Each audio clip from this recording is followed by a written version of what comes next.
Welcome to AS Coaching Classes. देखिए ये seat passage number 4 अभी 3 करा दिए थे। ठीक है, इसमें देखिए क्या है, the Wright brothers did not have to look for ideas when building their airplane.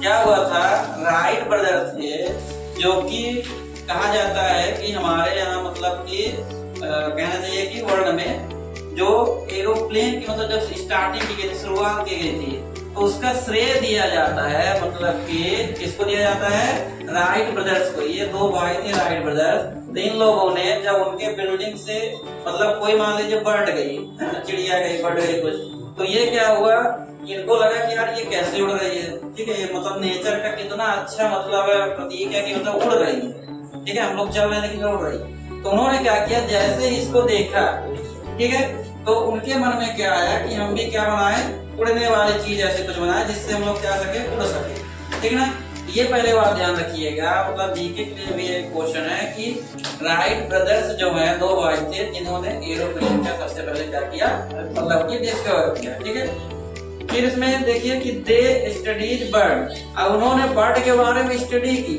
कैसे मतलब ये उड़ती है, मतलब दो पंखों से कैसे उड़ लेती, क्या इनमें ऐसा कुछ खास है कि उड़ जाती है। ठीक है, The act of copying from the nature to address a design problem is not new। मतलब कि कई सारे उन्होंने डिजाइन बनाए। ठीक है, देखा क्या कैसे उड़ती है, फिर उन्होंने डिजाइन बनाई, कई सारे डिजाइन की फॉल्स हुई, है ना, धीरे धीरे फिर उन्होंने ऊंचाई पे लेके जाके फिर नीचे ऊपर, मतलब ऊपर से नीचे कूदा, मतलब हर तरीके से उन्होंने पूरा किसके ऊपर स्टडी करके, बर्ड के ऊपर, मतलब चिड़ियों के ऊपर स्टडी करके उन्होंने वो बनाने की कोशिश की। ठीक है, कई बार फेल हुआ, फिर धीरे धीरे बना। But over the last decade, मतलब कुछ 10 सालों में, the practice has moved from obscure scientific journal to the main stream. ठीक है, देखिए कुछ जर्नल्स आते हैं जिनको हम लोग जैसे अखबार वगैरह हम लोग पढ़ते हैं, न्यूज पेपर, ये पत्रिकाएं होती हैं, तो उसमें कई तरह सारे एजुकेशनल चीजें आती रहती हैं। तो उन्होंने क्या किया, मतलब स्पष्ट रूप से मतलब कुछ चीजें ऐसी थी साइंटिफिक, तो उन्होंने उसको पढ़ा, देखा, समझा।